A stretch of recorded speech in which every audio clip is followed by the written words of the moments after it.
Testing, 1, 2. Okay. Thanks, Paula. Okay, so we're on to the last session. I'd like to invite my panelists up here to join me, please. Don't be shy.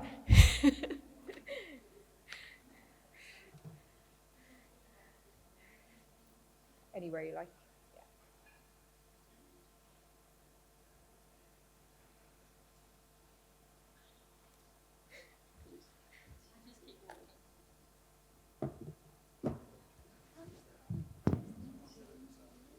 Keep me company. Okay, so good morning, everyone. Welcome to the last session, Perspectives on Progress, Transformative Approaches to Safer Gambling. So my name is Niamh Gallagher, Senior Marketing Manager at Mindway. Delighted to be moderating this panel, a very large panel I have here today, each bringing unique perspectives from areas like lived experience, positive play, addiction treatment, to operational insights in gambling businesses. So obviously, given the breadth of experience I have here and in the interest of time, I'm going to step back. You're not going to hear much from me. I'll let our panelists do the talking. So we'll get started. I'll start at the far end with Annika and ask you all just to briefly introduce yourselves and a bit of background in what you do. Hi, everyone. Thank you so much to Mindway as well for having me here today. So just to give you a bit of background, I'm a counseling psychologist, and I've worked since 2004 in the treatment of problem gambling, specializing in that. So I started out my career in Vegas, and then I was one of the early starters. We started the National Problem Gambling Clinic here in London. So I worked across kind of very wide range of addicted gamblers, running homeless groups, seeing people privately, and really feel like I have, kind of clocked the behavioral patterns. So when Mindway recruited me a couple of years ago for the expert rating, which is essentially the kind of monitoring the behavioral output of players and, working on detection and understanding how we can adjust those algorithms depending on what sort of game you're attaching the product to. I must say I found it extremely satisfying, because it was one of those issues I'd kind of had, that like we have all these years, thousands of hours of understanding the kind of human experience behind what's going on for addicted gamblers, and to not be able to attribute it to anything en masse, so to speak. So yeah, that's my background. Thanks, Annika. Tina? I'm Tina. I've been in the industry a long, long time. Started in the 90s when gambling happened literally behind blacked out shop windows and doors, normally populated by men in Macs. And I've been fortunate enough to kind of see the industry evolve from something that was that big to a place now where 80% of the world, including the Middle East, has some form of gambling regulation. That's huge when you think about it, and you think about the product we're selling. So my background is industry and sportsbook management, sports betting, then going on to all forms of products and all channels. And my kind of relationship and journey with safer gambling started around 2001 at the Tote, which was owned by the UK government at the time, as a result of stories in the press. Because you start to then get this social awareness of the harms gambling can have on people. And for the last 20 odd years, I don't know half as much as the people in this room.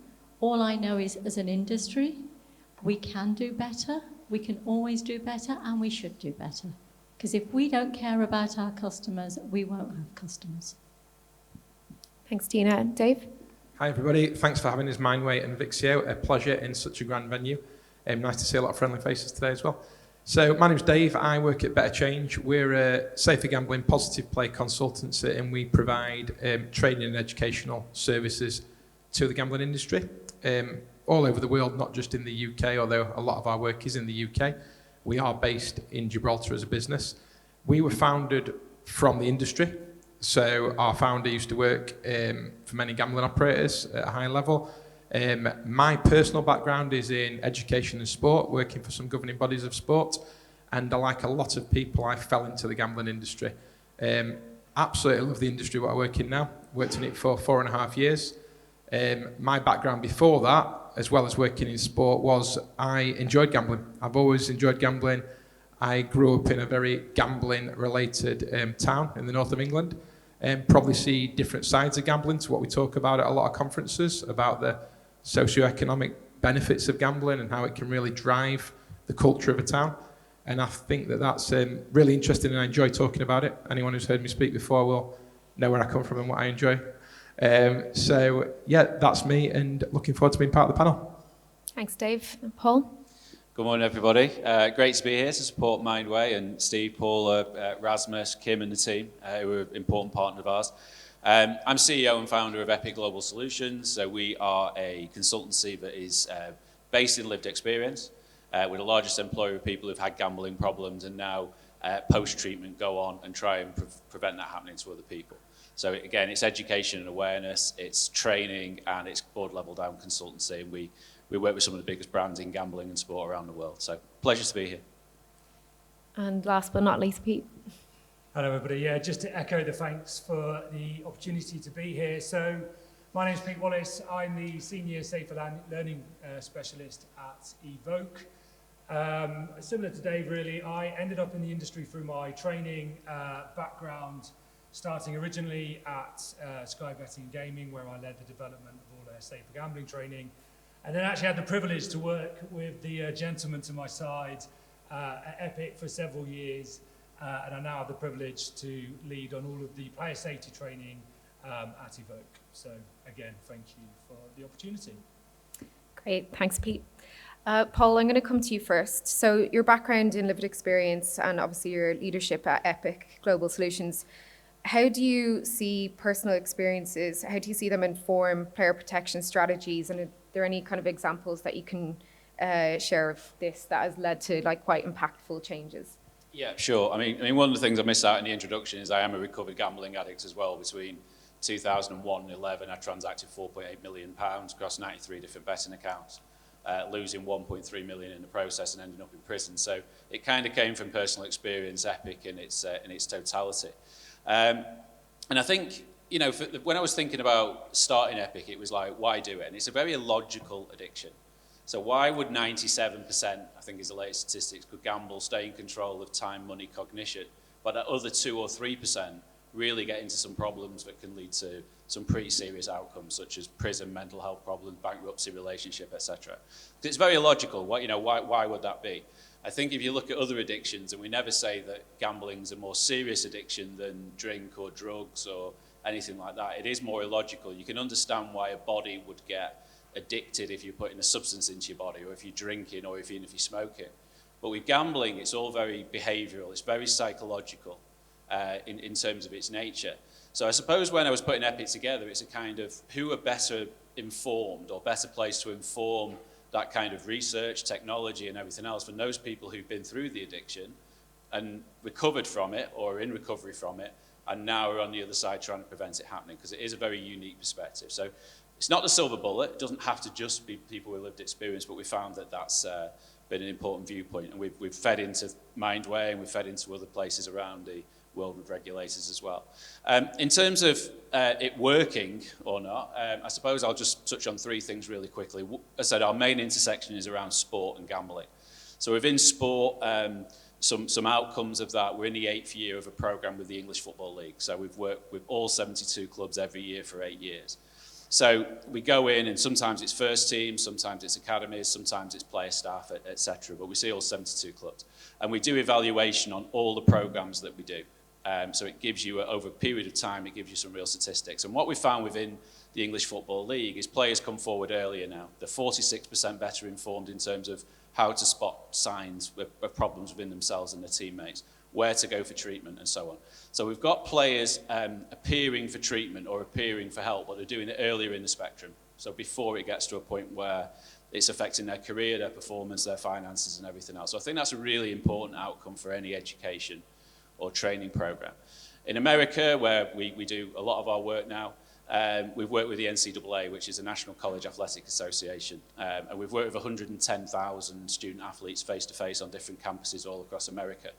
And similarly, you know, obviously America's a burgeoning country, and, you know, at the start, they had sort of 24% awareness of gambling and where to get treatment and where to get help and understanding their relationship. Now that's gone up to 96% for those places that we've been to. So that kind of awareness and education piece is so important. And I think the other important one, everybody knows us for kind of lived experience, but we're also the principal training partner of 14 of the 16 biggest gambling operators in the world.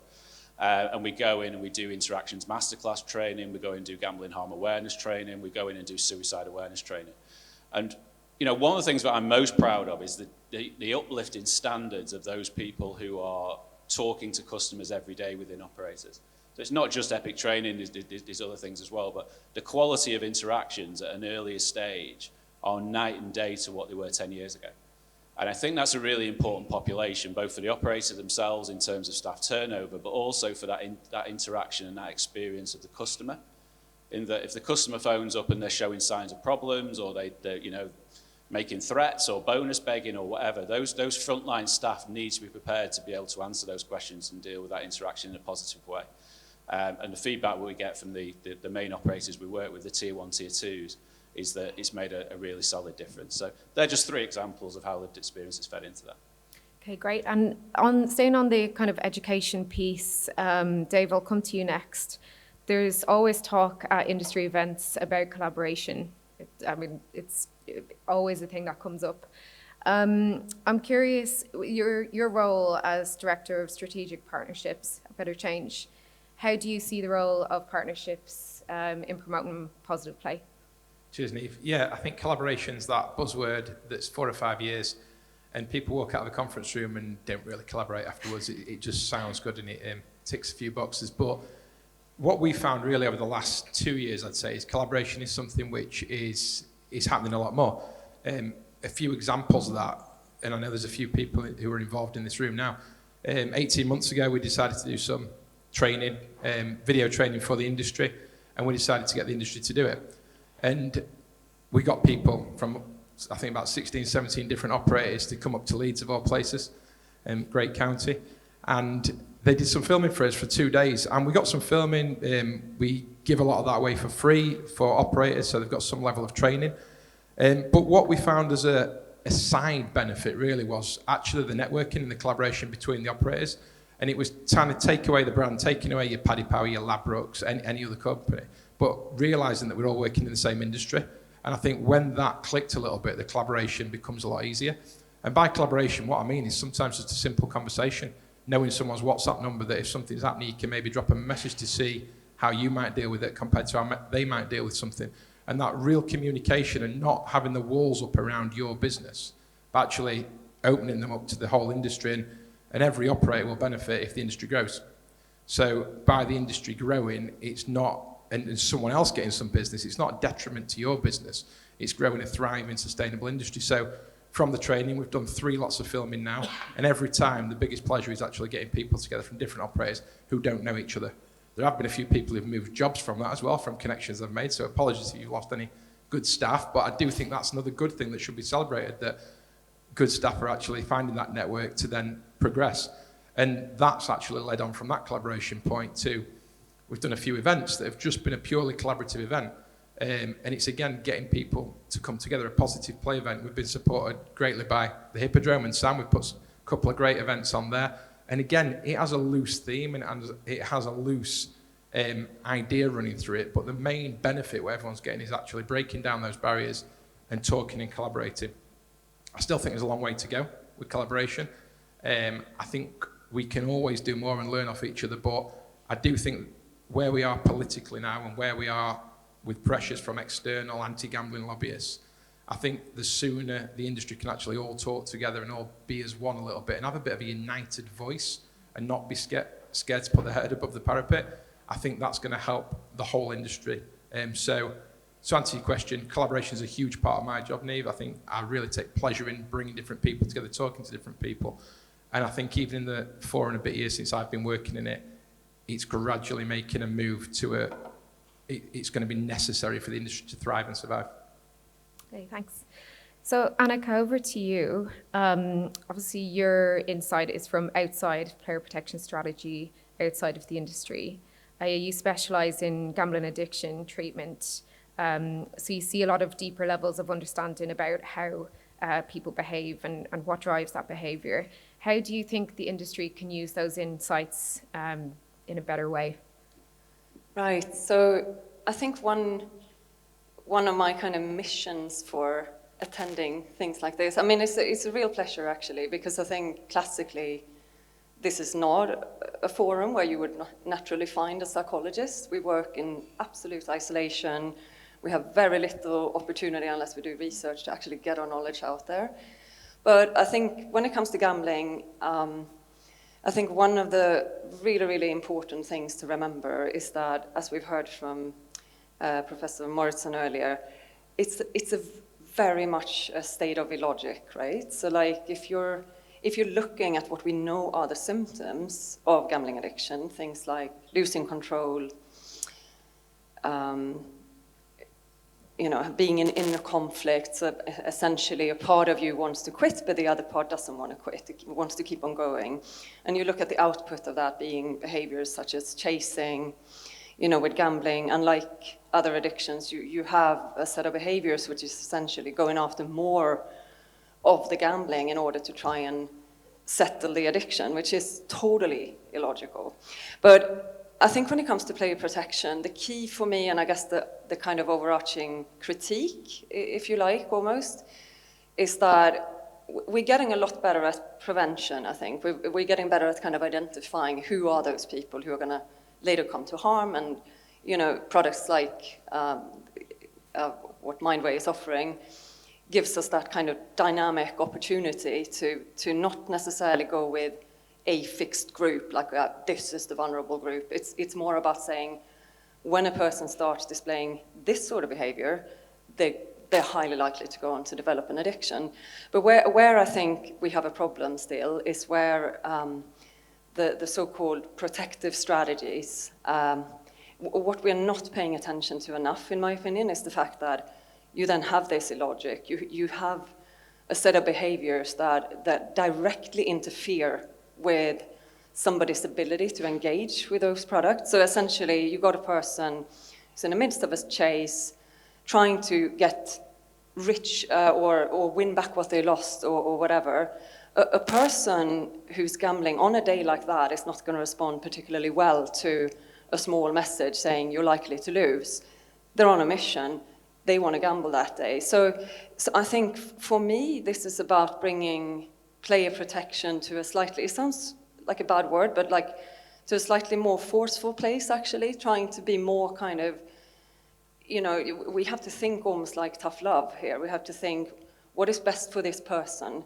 What's going to serve them best in the longer term? I've heard, I haven't been in these circles a lot, but I have heard sometimes mentions like, but, we don't want to stop these people from gambling if that's what they really want to do. Well, to me, we probably do at some point. When somebody is starting to show really clear markers of harm, to me, that person should not be allowed to continue to do damage to themselves and all of the people in their lives. So I think there's something about that kind of forcefulness. As I said, there's something about definitely the collaboration, and I think that's something we've heard from everybody, like all the different people need to speak to each other. We have neuroscience, we have psychology, we have lived experience, we have industry, we have regulation, operators. Sadly, we've had a lot of, I don't know if fallouts is the word, but like a lot of kind of, we're not going to talk to that side of the room. And it doesn't make any sense to me. We need to have these conversations so that we can better understand how to get this part done right. So that was a long-winded answer. No, that was perfect. Thank you. Tina, I'll come to you next. So you've done everything in the industry, I feel, from running gambling operators, setting up businesses. You did tell me in the run-through call that to ask you anything and that you can talk about anything. But what are the main challenges that you see in integrating player protection into a business model in a balanced way, keeping commercials in mind as well? Oh, that's a big question. I think everything that's already been touched upon, but I'm going to take it slightly somewhere else. I think our biggest challenge is outside of this room, and it comes down to money.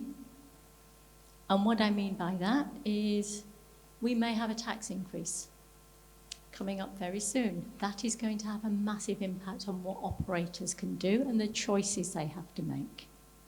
Because we now live in a world of technology. Or, if we're looking at human resource, payroll. So it's getting harder and harder. If we look at the gambling levy, as an industry, we can signpost. But where do the customers then go to if there's no GamCare? If there's no Gordon Moody? And if it's the NHS, that's going to be a long time before they get seen. So is that something we need to start looking at in terms of our providers, our suppliers, our technology? We look at the black market. We've mentioned it a few times. I see customer statements every single day. And I will tell you now, around half of the customers who play with the operators I oversee are in the black market. So again, we can do what we can do, but there is nothing stopping these customers almost having a Jekyll and Hyde experience. How does that then affect the data coming into Mindway, for example? Is that changing the way customers play? We then have things like the economy, cost of living. I've been around a long time. I'm probably the oldest person in the room. So I've seen dips in economy. And I also know at times of economic crisis, gambling goes up. How does that impact the services we offer? How we as an industry interact and deal with those customers? One of the examples is I've seen a rise in older women. Women of 65 and over gambling because they're going onto communities and onto sites and they're getting tips. And they've started to bet. The way I interact with a 74-year-old is very different to the interaction with a 34-year-old. So that's something we need to be mindful of. Technology is not helpful. One of the things we look at is it a human who's interacting with us or a bot? VPNs, good old social media and regulation. Everybody's now got a VPN. It used to be a VPN was a sign of maybe a problem gambler trying to get back in. Now VPN usage is becoming common. That skews the data we rely on as well. So I'd say, I don't have an answer to the question. What I would say is kind of picking up on all the things that everybody has said. We need to talk more. There needs to be better education, awareness, collaboration. But I'd say most of all, we need to get on the front foot. We need to see what's coming around the corner. That's the only way we can prevent people kind of falling off the edge. A lot to consider there. Pete, I'll come to you. So Evoke is recognised for being a leader in player protection. What do you think sets you apart from other operators in the industry, and how has that impacted player behaviour and player safety as well? Thanks. I think there's a few things that sort of come to mind, I guess, and it's interesting actually building on what Anika said.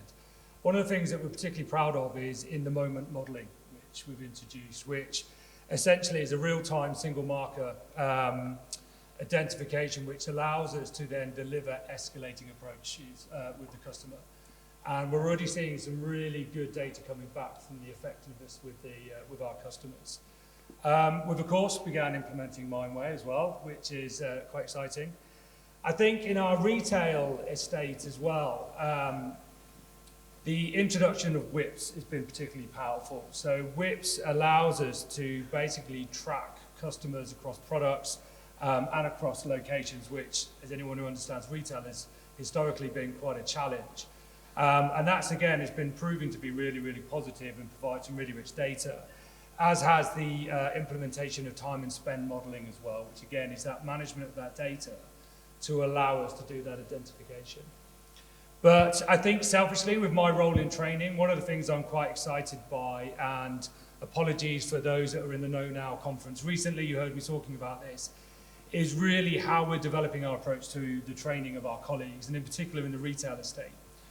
And it's building on this idea of psychological ownership. So how do we how do we empower our colleagues to be able to do those interventions that we've kind of touched on in the previous panel and already? So how do we give those skills when there's a real danger they get this cognitive overload? There's so much information, so much regulations, all of this data that they have to manage, plus be really in tune to the behavioural signs as well that are going on.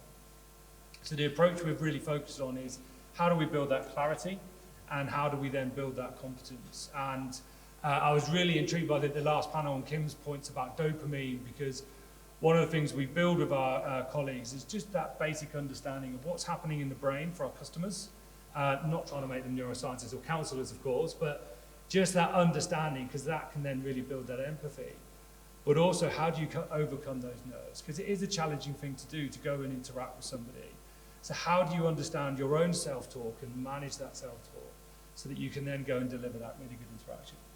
So I think a whole range of things, but some quite exciting innovations going on. Okay, thanks for that. So on the point of empathy, I'll come to you, Paul. How do you think personal narratives have shaped the conversation in recent years around RG? Okay, so I think the word that comes to mind is understanding. I think, if you're going to provide solutions to a particular problem, you really need to understand what the problem is or what the potential problem could be.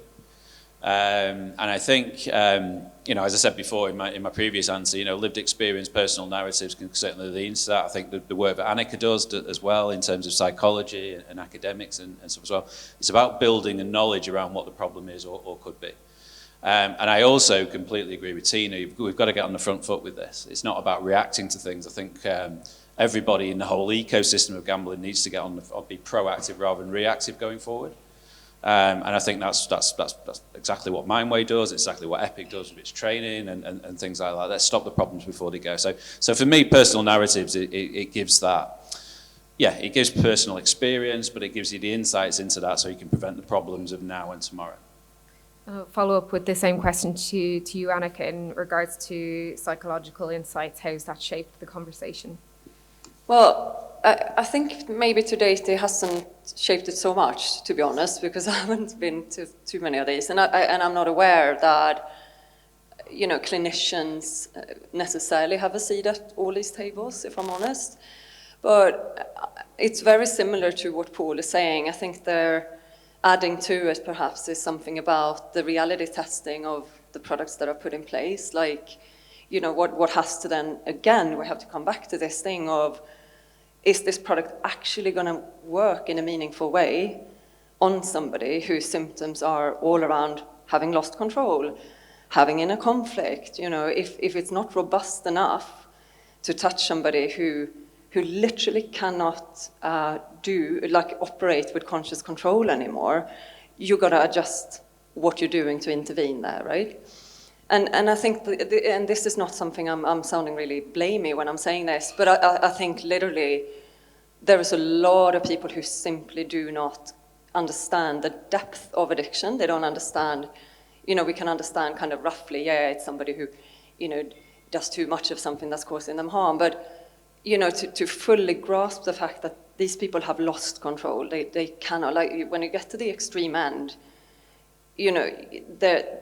there is no part of them that's going to be doing the right thing anymore when it comes to these products. And I think that sort of understanding actually needs to be integrated in and fed through earlier and earlier in prevention as well, is to understand that we want to capture these people way before they get to that point, because at that point, it's too late. They can't interact with these products anymore. It doesn't work. So to wrap it up, I think I've almost forgotten what the question was, to be honest. But the future is around collaboration. I think reality testing is actually the thing I wanted to add, is like running it by lived experience, asking a couple of people, because obviously it would be unethical to try it out on people who are vulnerable, but asking, would this make sense? Would you, in the midst of your addiction, would you have responded well to this, do you think? Even actually getting those voices in, and of course clinicians as well.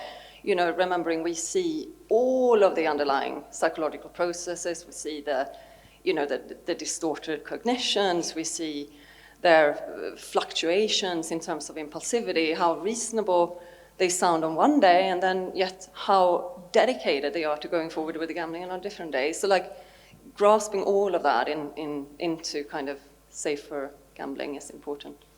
Okay, thank you. Dave, coming back to you, you talk about bringing the operators together for the training on positive play. How do you think the role for operators has evolved in promoting positive play, and what responsibilities do you think they have to do that? Cheers, Niamh. Yeah, so positive play, there's lots of things I'd like to say about this, but I'll try and keep it concise.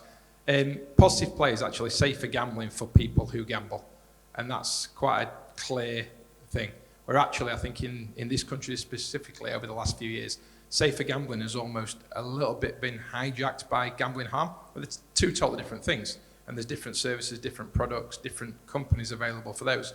So when we're talking about reducing gambling harm, I think even, I don't know why I put this on a high esteem, but even in politics, in the politicians, they're actually talking about reducing gambling, not reducing gambling harm. And I think we're so much better than that as an industry. So I think positive play is actually talking really about reducing gambling harm and actually working with the whole customer base rather than reducing gambling. So if we're looking at a consumption model and we celebrate the fact that we're reducing the people harmed by gambling on the fact that we're reducing the amount of people gambling, that's not academic genius, that's just simple maths. The less people who are doing something, you're also going to have a lot less people enjoying gambling as well if you're reducing the amount of people gambling. So I think positive play is more about engaging everybody in that gambling, in gambling right from the first stage, from one end of the spectrum. I often talk about it. So if we're looking at treatment at one end of the spectrum, so the likes of Gordon Moody that were mentioned before, one of my colleagues, Rob, used to work at Gordon Moody for many times, and he's worked with the most severely affected people from gambling harm, and his insights are incredible. But he's also worked for Betfred. So he's worked for an operator before, and now he's working with us. So having that balanced opinion and the fact that no one's opinion should be discounted when we're having these conversations. It's not anyone's right to say, we'll take this now because we know best. And actually, if you've ever worked with the industry, you can't really have a say anymore. And I think, I don't want to get into the whole politics of all that, but what we've got to try and do is, which I think has been mentioned by everybody, is bring everybody together to try and tackle this, because we're all working in the same industry. It shouldn't be competitive when we're trying to actually reduce gambling harm. But the key thing key point I want to make is we're not trying to reduce gambling. We should be loud and proud about gambling. We should be talking about the positives of gambling, how people enjoy gambling, how it's a driver for so many things. And within that, reducing gambling harm is, of course, very, very important. Tina, anything to add to that? What can I add to that? Taking on the collaboration point, I know you kind of wanted me to touch on technology, so I'll do that now, if I may. We've heard AI mentioned, and we've heard about how we can regulate AI for good. Good luck with that. I'm on one of the ISO committees for regulating AI, and regulating AI is going to be a little bit like regulating the internet or social media. It's going to be a challenge. But understanding that AI can be used for good, but also for bad, gives us an advantage. So, a very simple example, we can use AI to understand what the traits or markers of harm might be. But I will have a bet with anybody in the room right now that AI will be far better at enticing, soliciting, and persuading people to gamble than it will than protecting them. So if we know that, and taking the point of collaboration, but also the education and everything from everybody in the room, can't we then go to game producers and say, look, here's the data from Mindway, from the psychologists, from lived experience, as to how customers respond to different type of gambling products. Can we then work with the game content provider and get an AI, doesn't have to be a human spending 6 months, it can be an AI doing it in 6 hours, to say, how do we make this game safer? What are the triggers in that game that are causing somebody to hit Annika's radar? And how can we reduce that?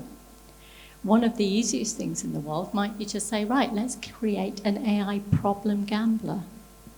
But let's do it using different profiles of individuals. You go to Paul and say, right, what does a sportsbook problem gambler look like? Get one who's a casino player, a poker player. Get AI to create that persona and then test your own systems. Go for it. Yeah. Can I just add a little bit to what Christine said then, talking about going to the regulators, going to the operators and finding out what causes gambling harm? We really miss the trick in talking to people who actually really enjoy gambling. Why not go to the gamblers, find out why they like to gamble, what entices them to the gambling products, how they gamble safely. So we've got a huge percentage of people who gamble safely and enjoy it. Do we know why they do that? We probably know more about why people do it in a harmful way than we do safely, which doesn't balance. So I could tell you loads and loads of stories personally about why I enjoy going to the races and why I enjoy having a bet. And it's actually internal, safer gambling mechanisms. It's not flicking a switch on my app or setting a tool. It's actually internal mechanisms. And I don't think we know enough about that. And if we knew more about that, couldn't we use that to then educate people about gambling safely? And there's a place for both as well, not one or the other. Now, and I would absolutely agree, because AI now allows you to emulate anything. So you could do exactly that.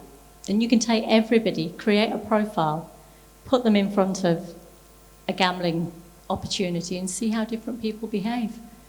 It's actually, when we start talking about it, it's not that difficult to do. Paul, you wanted to join in? 30 seconds, yeah, just very quickly, yeah, we've got a team of 26 of people who've had, of the 53 who work for Epic, who've had a gambling problem and now do what we do. But, you know, amongst that 26 people is 225 years of gambling and 150 years of recovery. So we're actually doing that piece of work around personas, which, as you said, isn't that difficult to do, but you actually go on each person's journey, because they're 26 stories, but they're all the same but different. Different triggers, different reasons they did it, different backgrounds, etc. But, you know, it's really fascinating, and Dave makes a good point. We should be talking to current gamblers. You know, in our team, yeah, you know, they were gamblers for a long time. It became a problem, and then now they're in recovery. So I think that insight is really, really important. But yeah, it is a population that's been ignored, and it shouldn't be. Go for it. Sorry, just to jump on this, the bandwagon of this, it was a point I was going to bring up in a moment, but I think there is so much exciting opportunity with this, because you're right, we've got this opportunity to test our systems, which is a really great application of that knowledge. And I think the next step with this as well, again, to bring it back to training, sorry, I'm the training person, but it also creates a really great opportunity to create a training model for our teams as well, because we've already talked about identification is one thing. It's then the ability to have that really good interaction where you're showing that empathy, you're picking up. I always use the term as a legacy from my military days. It's the absence of the normal, the presence of the abnormal. There's something not quite right. It's that little feeling that you've got about what isn't being said as much as what is said. And I think we've got these really great opportunity to use these personas as that kind of safe environment to hone skills as well. So I think there is so much opportunity to use the AI for good and to bring in that lived experience perspective to sort of shape that as well. And Pete, just to stay with you, what can we see from Evoke in regards to player protection that you can share in the coming months or year, maybe? I think the AI is just a really, really interesting piece, and it's just fascinating to hear. Tina, you were talking about how we can use it to test our systems. I think we can see further advances of how we use that AI to help with that monitoring and that protection, but also to really help enrich that customer journey as well. And I think there's real scope to do more stuff there and some really kind of exciting projects. And again, how that then echoes into the training that we're rolling out as well. Okay, thank you.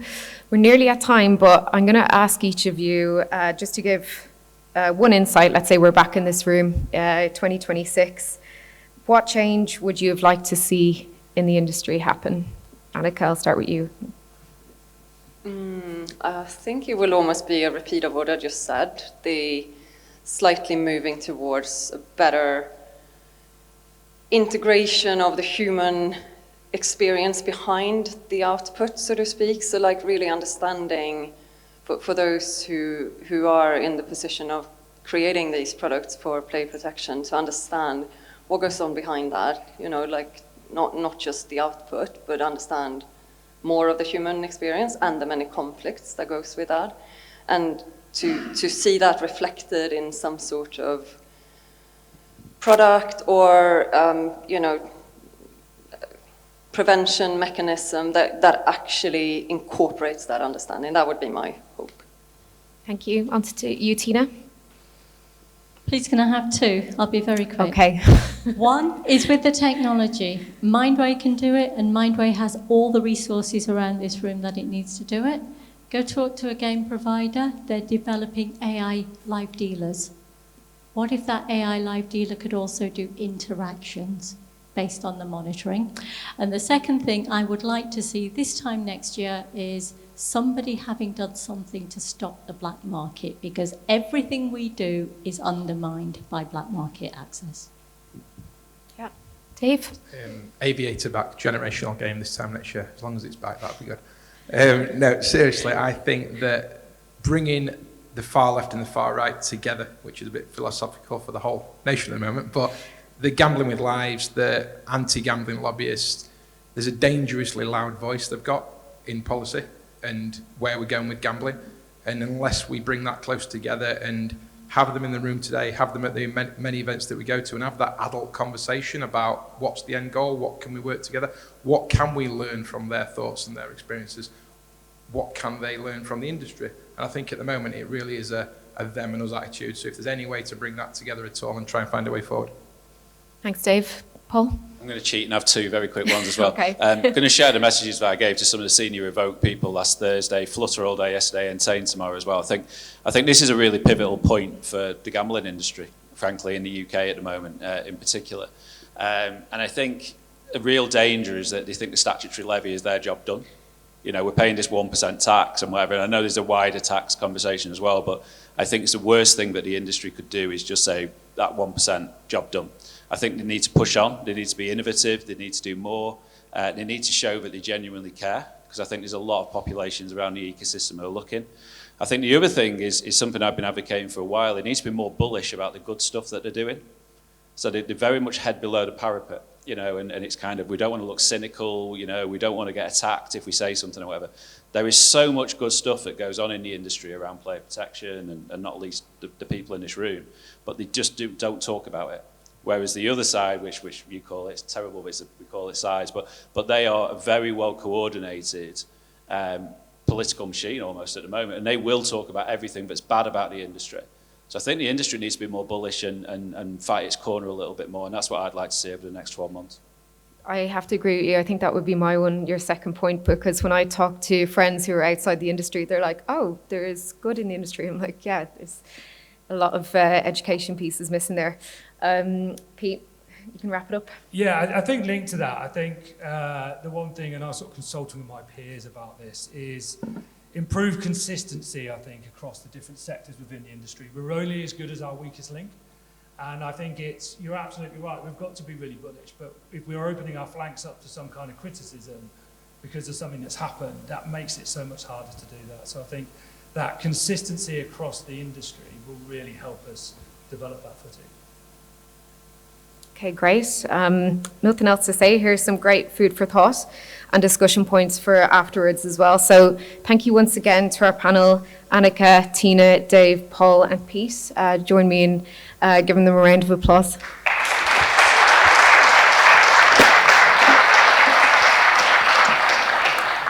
Okay, I'll now hand back over to Rasmus just to wrap the morning up.